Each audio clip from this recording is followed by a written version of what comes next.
Welcome to Return to Athens. Today we speak to the man under that famous roof. To India, where one athlete's dreams right on target. And the torch makes a special entrance to Times Square. All that and more as we return to Athens. For months the debate raged. Will the roof be a legacy or a burden to the city? Well, finally it's up, and it's certainly an impressive sight. However, the sceptics aren't relenting. Now a planned sundial monument that was to be constructed outside the stadium has been scrapped as skyrocketing costs begin to bite. The man behind the project putting on a brave face. I think the relation cost-effect is enormously favourable. Do you understand? Because I think the Greek government spent money, and spent, an important amount of money, but it has been very well employed. I mean, the effect you are receiving, for the money it has been spent. You see, it is enormous. It is enormous. You could say you are getting, in my eyes, one of, and it is not good if I say, but one of the most performant Olympic rings never built. Calatrava saying that his replacement for the sundial, a 60-metre fountain, should not be looked upon as an extravagance, and said that costs were, after all, being kept under control. And the only reference who was vertical was this almost more than 100 meters high, we call it Olympic monument, a little bit with an anthropomorphic inspiration. And this has not been built. We have been fighting until the very end, to make it. And I fold me, to the evidence that we have to do to save money and to try to stay, to don't do anything who maybe appears as an extravagance, do you understand? And I think I agree, with my client that we have to remain also, let's say, it's a kind of tribute we pay, to the fact of that the whole envelope has been conceived, with the desire to deliver functional structures, who has also a certain poetical message, who want to be at the level of this, what Greece signifies for the Olympics and for the art in the world. But finally, we have had to renounce to this fact. The cost of staging the Games is approaching $7.29 billion, about 30% higher than budget estimates. However, the government admits that the final cost can't be tallied until after the Games. Some analysts estimate the price tag could reach $12 billion and sink Greece into debt for many years. While all this is words on the lips of wowsers, Athens continues to put her best foot forward to August 13.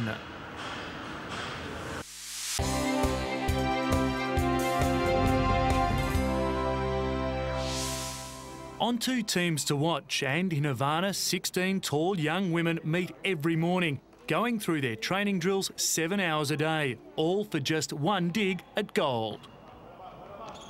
The girls are the Cuban women's volleyball team, who've won medals at every game since Barcelona. Their 70-year-old coach, despite advances in the sport, has his sights set on a 4th title. Volleyball, compared to Sydney, has grown quantitatively as well as qualitatively, in an extraordinary way. And our champion team from Sydney will have to face much more difficult rivals in the coming games. The team's captain is also no stranger to Olympic success, bringing home 2 golds, and while the 25-year-old admits that the competition is stiffer than ever, she is determined to retain her title. We already know our opposition. We know that the world standard isn't the same, and we have to prepare ourselves on that basis. However, the team is missing 4 triple gold medal players, having retired since Sydney, while Martha Sanchez and Zoila Barros, both gold medal winners in 2000, remain. We already have 3 Olympic medals and are hoping for a 4th. It's worth remembering that we have a fairly young team, but we'll have no excuses. We're really working hard for that extra gold.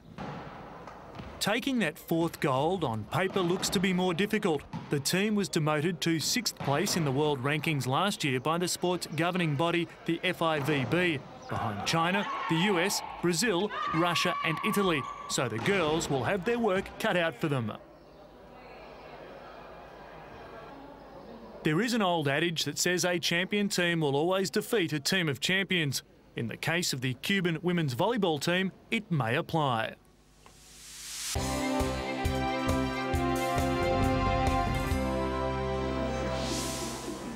While we're in the region, to news on the torch relay, and the flame has returned to another of the host cities as it was carried through Mexico City, home to the 1968 Games. Enriqueta Basilio carried the torch into the stadium in '68, again honoured with what she thought was a once-in-a-lifetime opportunity to carry the sacred flame into an Olympic stadium. The 1968 Mexico City Games became famous for its geography, being 2,300 metres above sea level, which meant 30% less oxygen for the athletes. While there is less oxygen the higher you travel above sea level, there is also an added bonus, a lesser effect on the body due to gravity. This allowed American Bob Beedman to set a world record in the long jump of 8.9 metres, beating the previous mark by an incredible 55 centimetres. The record became a part of folklore, for it wasn't until 23 years later that Mike Powell, another American, broke Beedman's record when he jumped 8.94 metres in Tokyo.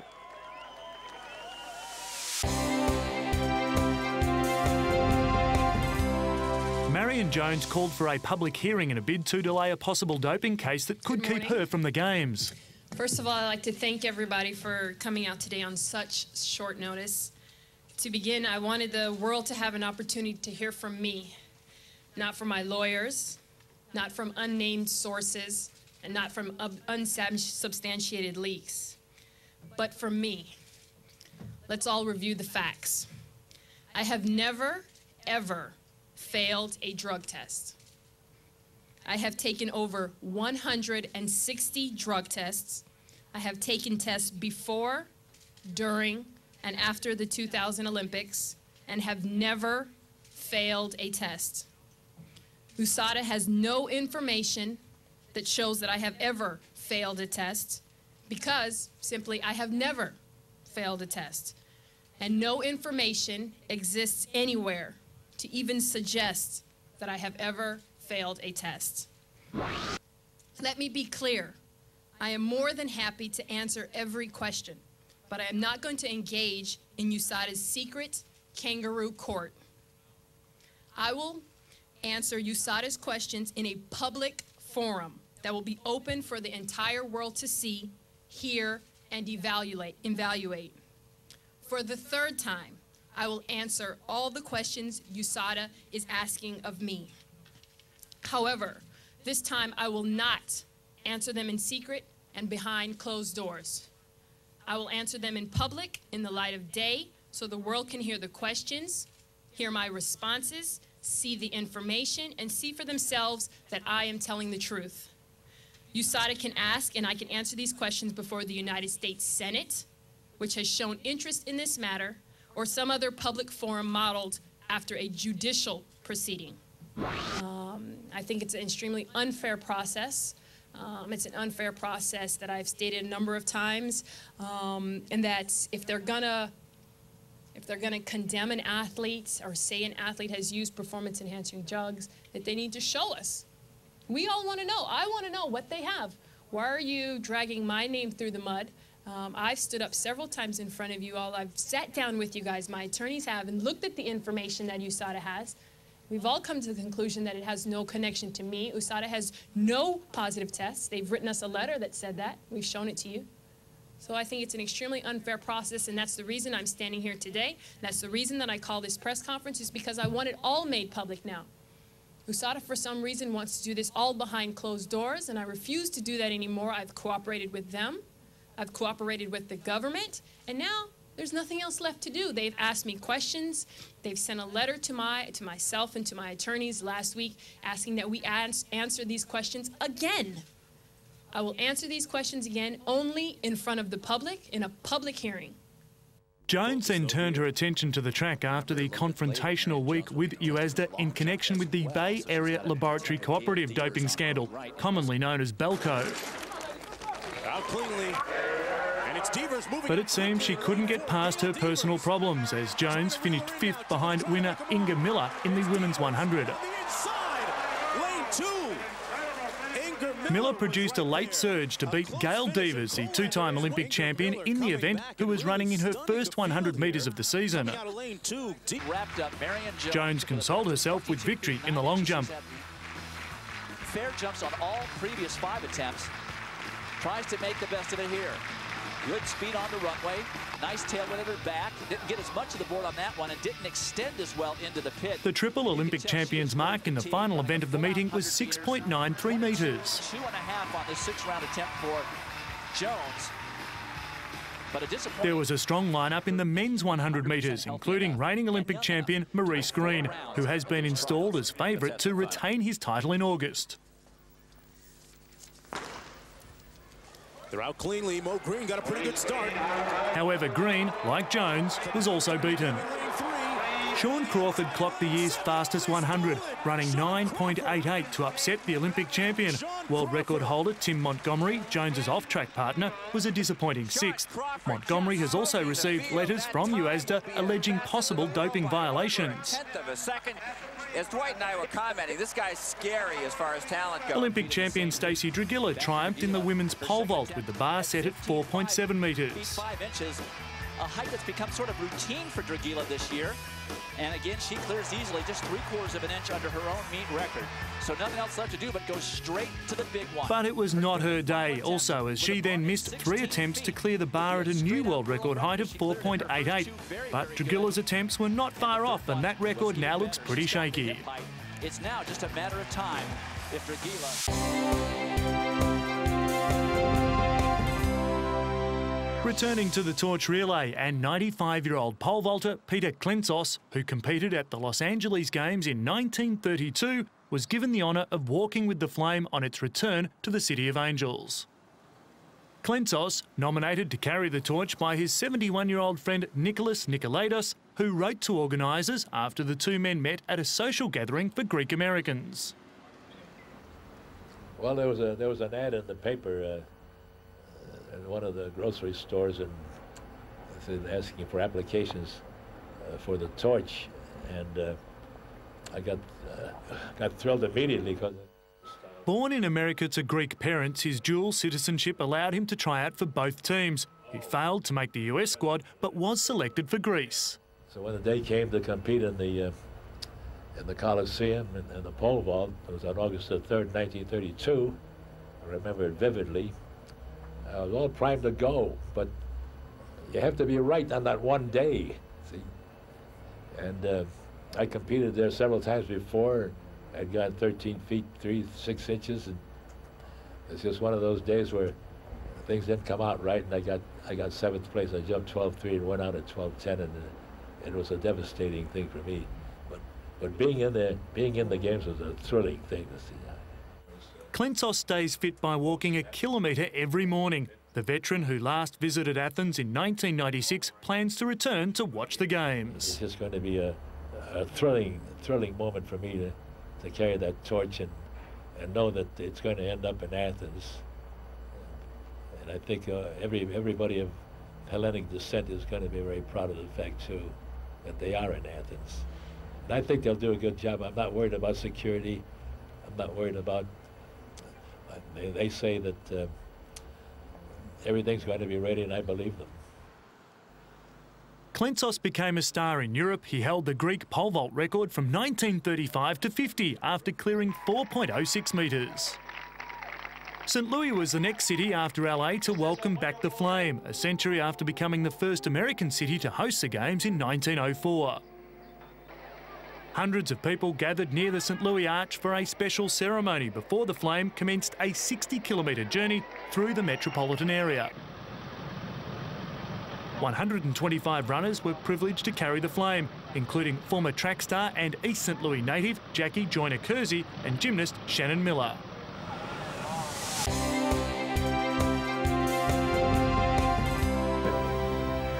China's track athletes may not have had much glory since a batch of women broke long-distance records in the 1990s. But 5 times Olympic champion Michael Johnson hopes to change that.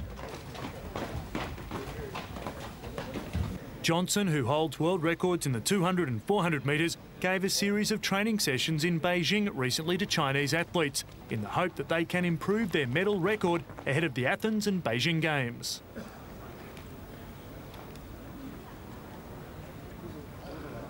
Hurdler Huang Qialian acknowledges that her country is a bit behind the game in track and field. When compared to other athletes, we still have a long way to go. Overseas, they get to compete lots, maybe 2 or 3 times a month. In China, we don't have that many competitions. China's hopes for an athletics medal on the track in Athens rest squarely on the shoulders of another hurdler, Liu Jiang.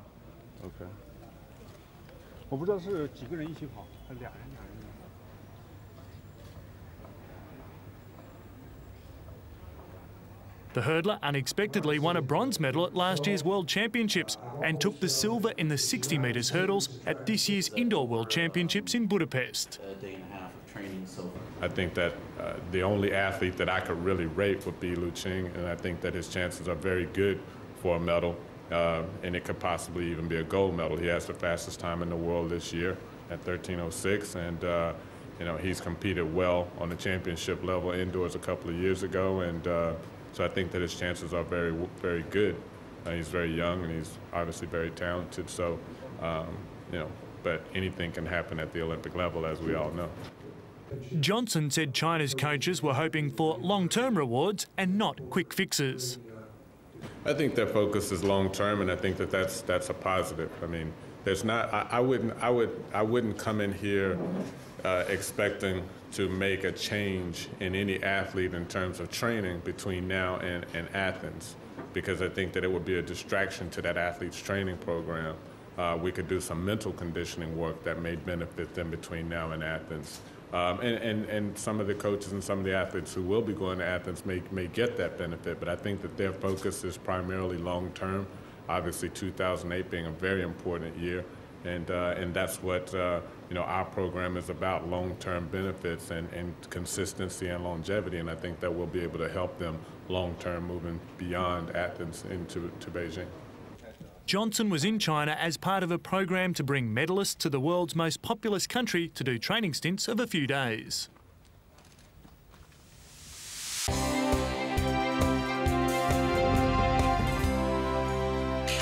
To athletes in profile, and India has high hopes of winning a medal in the sport of shooting, thanks to 34-year-old Anjali Vedpathak Bhagwat, presently ranked world number 4 in the 10-metre air rifle discipline.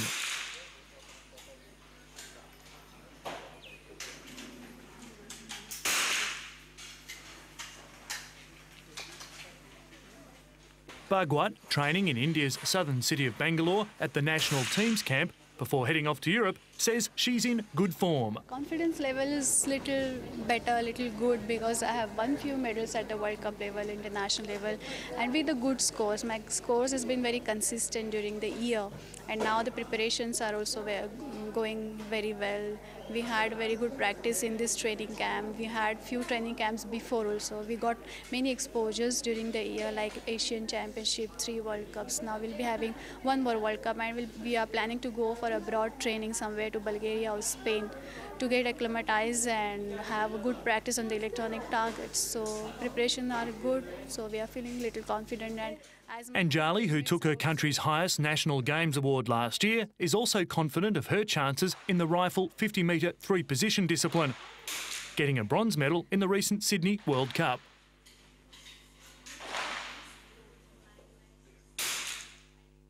So Anjali is qualified in air rifle. Her maximum score she has achieved is 399 out of 400, 399, which she has done so many times. Her advantage is she is very consistent. She was world number 1 for some time, now number 3 like that. So she is in the top, even though she has never done 400 out of 400 in international match. So she has got a, you know, Olympics, the Olympic record is 397. Even though there are 4 people who have shot 400 out of 400 in this world. So most probably nobody is going to do that in the Olympics. So 399, so many times she has reached, if that day, the given day, she can do it. And same is any medal a welcome sight after India managed just a lone bronze in 2000.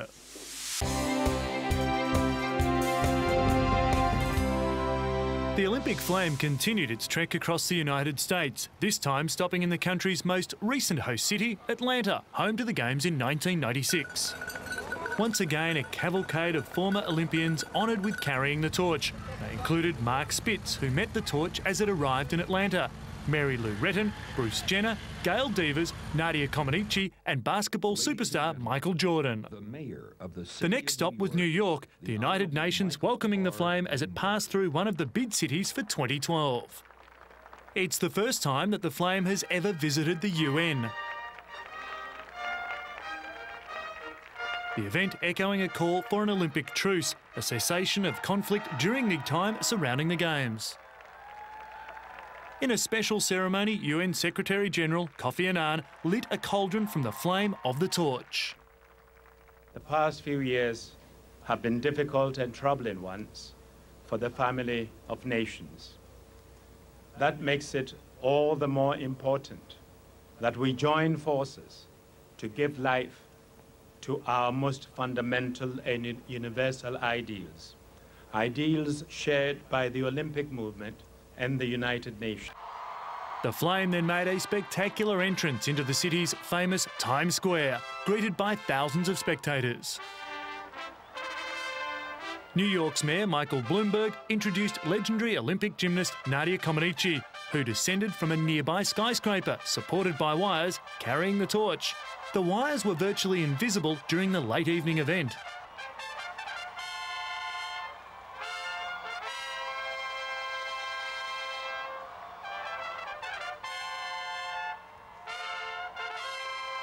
The Times Square showcase was the final official stop for the flame in the United States.